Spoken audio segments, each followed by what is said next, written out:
Hi everyone, welcome to another episode of Manas. This is Nandakumar, your wellness mentor and author of the book From Pain to Gain. And today I want to speak about irrational beliefs.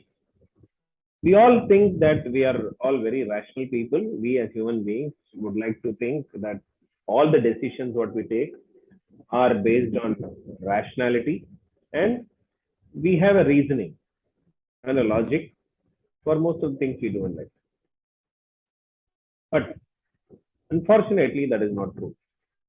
According to Dr. Albert Ellis, the founder of a therapy called as REBT, Rational Emotional Emotive Behavior Therapy, he says that most of the human beings have three irrational beliefs, what we carry.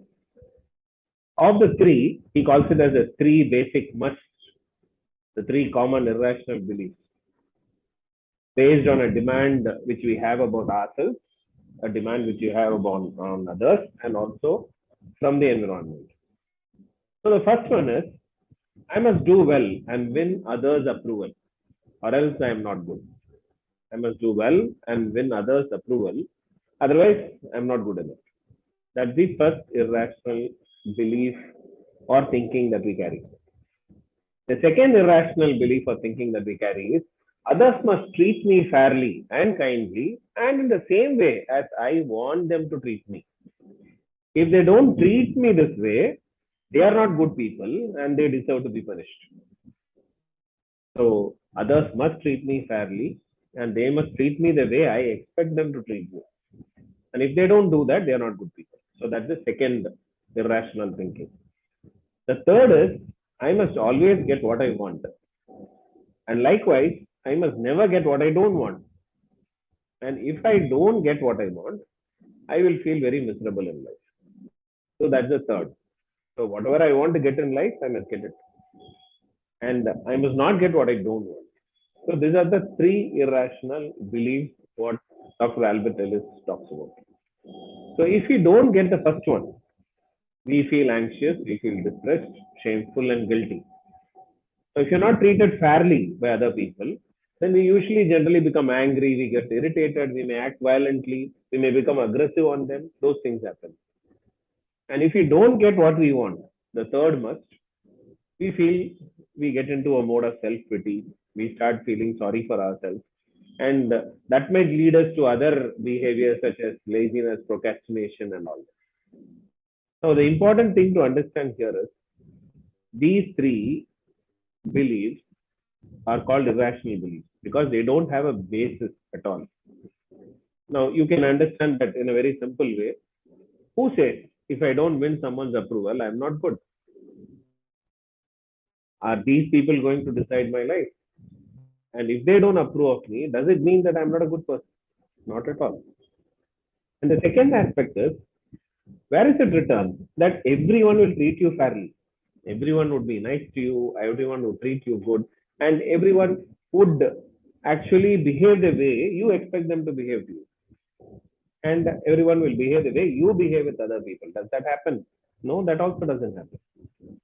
And the third aspect is what is why should I feel miserable when I don't get what I want? A lot of things happen in life. I expect something, yes, of course, I might feel sad. But there's no need for me to get into a kind of a misery because I don't get what I want to do. So I want you to think about these three irrational thoughts or beliefs what we carry. And I want you to explore and see where you are getting stuck. It could be one of this, it could be many of this.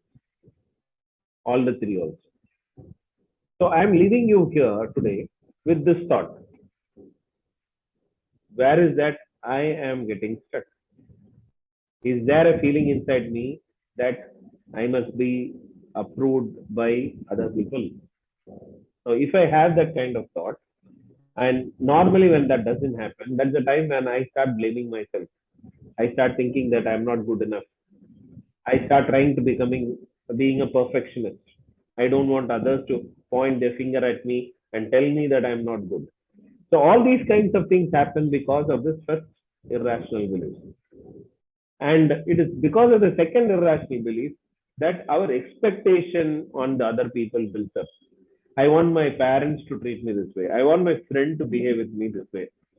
If I post something on the social media, they should definitely respond back to me. If I say good morning to them, they should reply back to me. So we have all these must and should statements based on the expectation what we have on other people.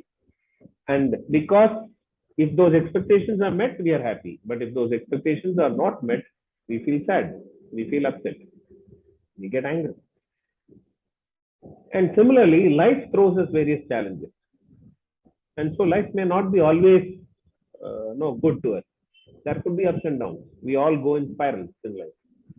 And so it's important for us to accept these kind of spirals in life also. So in fact, REBT talks about three other important principles. The first thing they say is unconditional self-acceptance. You need to accept yourself unconditionally. And that's a very important premise under which this REBT works. And the second important thing it talks about unconditional other acceptance. It is accept people. It doesn't mean that you approve of them, you approve their behavior. But can you accept them as they are? This is what they are, and this is how they are. And their behavior should not be something which should actually affect me. It is the way I think or respond to their behavior that I get affected. It's basically not their behavior, but the way I respond to that behavior or what I tell myself. My internal self talk is what actually affects me. And that's why we have issues in relationships. And the third important thing what Dr. Albert Ellis talks about is unconditional life acceptance. Accept life as it is. There will be ups and downs in life. And can I accept and handle life as it comes to me? So I'm leaving you here with these thoughts. I was happy to learn this from Dr. Albert Ellis, and I thought that it is something worth sharing with all of you. Thank you so much. And until we meet in the next episode, bye bye from Nanda Kumar, your wellness mentor. Do share this if you like this video, and also subscribe to this channel if you want more such videos from me. Thank you so much. Once again, see you soon in the next episode.